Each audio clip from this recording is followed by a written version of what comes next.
Benemérita Universidad Autónoma de Puebla, licenciatura en Derecho, modalidad a distancia, Derecho Mercantil, Equipo 1, títulos de crédito.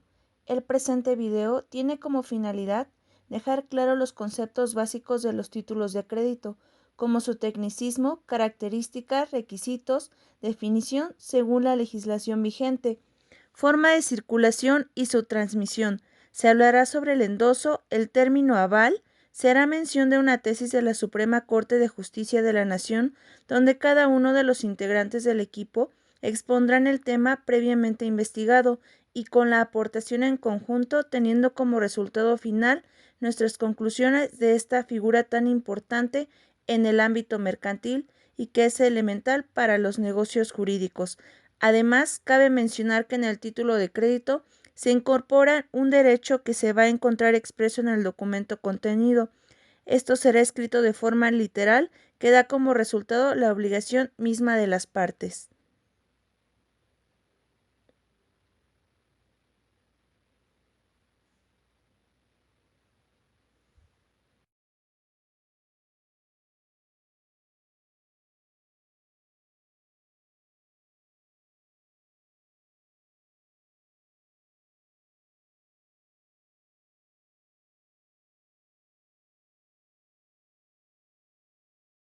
Hola, ¿qué tal? Mi nombre es Beatriz Marisela Cabrera Álvarez. A continuación les hablaré sobre los tecnicismos de los títulos de crédito y sus respectivas características. Muy bien, los títulos de crédito hacen referencia a los documentos de carácter crediticio. Estos surgen de la necesidad de agilizar el tráfico comercial.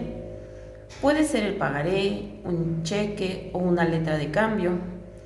Estos contienen actos de comercio. Conceden a su titular la facultad de ejercitar las acciones que deriven de su literalidad. Atribuyen derechos subjetivos con distintos intereses. Dicho tecnicismo es utilizado con mayor frecuencia por la legislación, así como por la doctrina. Como características en particular de los títulos de crédito, tenemos las siguientes. Incorporación. Hace referencia a la inclusión del derecho en el documento. Si no se tiene físicamente, no se tiene el derecho. Legitimación. La facultad de quien lo posee hace exigir al suscriptor el pago de dicha prestación. Es esta característica de mayor importancia al poseedor formal, más que a la ley o doctrina. Literalidad. Se redacta en términos que ya no pueden ser modificados o cambiados. Se refiere a la pauta y medida del derecho. Autonomía. En este caso van a proceder las excepciones personales y no las causales. Por tal motivo el título de crédito tendrá plena validez y será efectivo. Abstracción. Lo único que puede oponerse son las excepciones derivadas del propio título. Sustantividad o independencia. Cada acto del título de crédito, así como cada acto integrado en el mismo, es independiente a otro. Y la sustantividad es la independencia de uno frente a todos de los demás actos celebrados o, en su caso, integrado en el título de crédito. Como característica común de los títulos de crédito, observamos que surge de la necesidad de presentación del título, con el cual se está ejerciendo el derecho y en función de legitimación, donde también figura su autonomía en posición de los titulares. Según el autor Enríquez de Ariñana, un título de crédito es el documento por el cual se autoriza el poder legítimo para ejercitar contra el deudor y transferir el derecho literal y autónomo en el consignado. Mi nombre es Elisa Salgado Rivas y me corresponde hablar sobre la definición de los títulos de crédito según nuestra legislación, así como sus requisitos. Según el artículo 1 de la Ley General de Títulos y Operaciones de Crédito, los títulos de crédito son cosas mercantiles y considera a su emisión, endoso, aval o aceptación y demás operaciones que en ellos se consignen.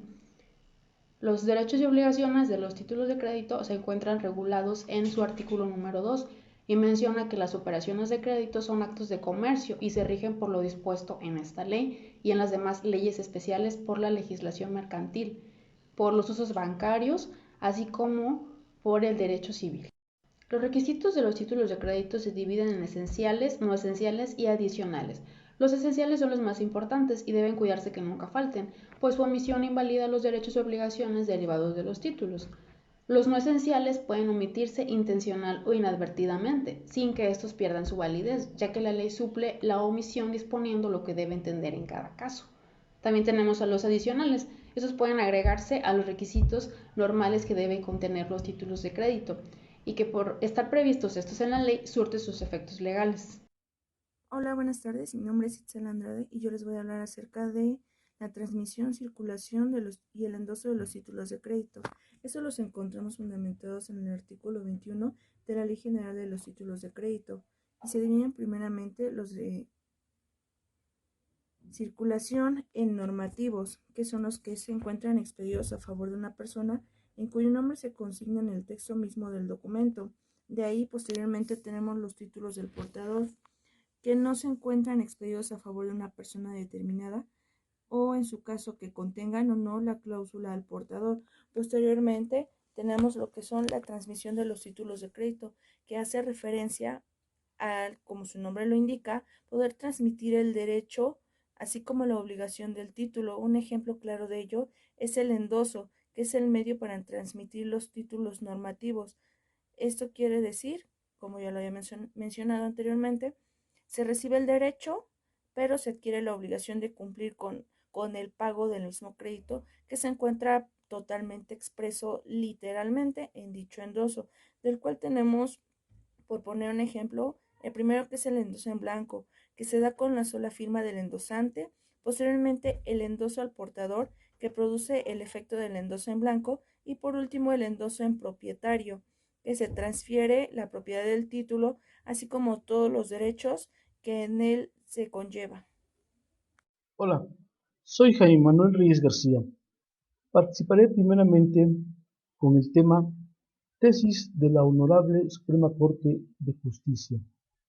La tesis es una expresión por escrito de un criterio jurídico para la resolución de un caso en concreto. En el ámbito de los títulos de crédito mencionaré dos ejemplos. El primero, corresponde al actor la carga de la prueba respecto a la excepción sobre calidad jurídica de la persona que lo firma. Segundo, el endoso en propiedad de un pagaré.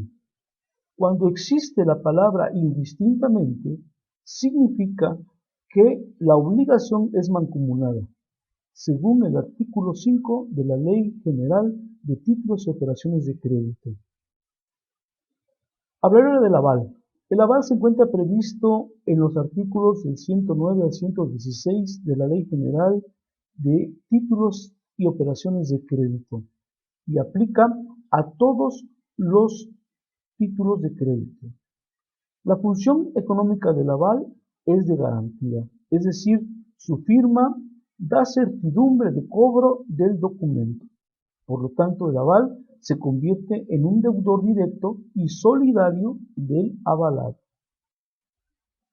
Gracias. Como conclusión al tema, agrego lo siguiente. Los títulos de crédito son documentos mercantiles que contienen actos de comercio. Conceden a su titular la facultad de ejercitar las acciones que deriven de su literalidad. Estos pueden ser utilizados para realizar operaciones lícitas. Crean derechos ligados al título. En la Ley General de Títulos y Operaciones de Crédito, en su artículo 5, indica que son títulos de crédito los documentos necesarios para ejercitar el derecho literal que en ellos se consigna. Asimismo, el artículo 6 nos indica que los documentos excluidos son los boletos, contraseñas, fichas u otros documentos que no estén destinados a circular y sirvan exclusivamente para identificar a quien tiene derecho a exigir la prestación que en ellos se consigna.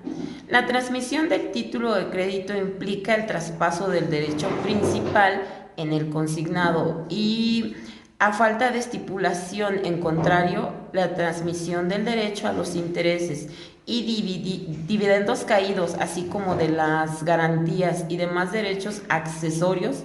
Esto se indica en el artículo 18 de la misma ley. Gracias. Como bien, a manera de conclusión, observamos que los títulos de crédito son actos de comercio, documentos que surgen de la necesidad de agilizar el tráfico comercial. Como característica común de los títulos de crédito, observamos que estos surgen de la necesidad de presentación de título, con el cual se está ejerciendo el derecho y en función de legitimación, donde también figura su autonomía en posición de los titulares. Los de mayor uso, como observamos en la presentación, son el pagaré, la letra de cambio y los cheques. Los títulos de crédito son una figura elemental para los negocios jurídicos de índole mercantil y son ampliamente utilizados en México para toda clase de temas, desde arrendamientos, créditos, hasta operaciones del mercado de valores, tanto nacional como internacional. Gracias. Es importante que tengamos claro que en el título de crédito es necesario el exhibirlo para de este modo podamos ejercer su derecho. Asimismo, en el momento en el que el mismo sea pagado, este deberá de ser restituido. Además de que en el momento en el que se quiera hacer la transmisión de un título de crédito, es importante tomar en cuenta que se va a transmitir tanto el derecho como la obligación que en sí conlleva. En relación a la tesis, concluyo que se debe considerar como un criterio jurídico emanado de una resolución materia de la competencia de la Suprema Corte de Justicia.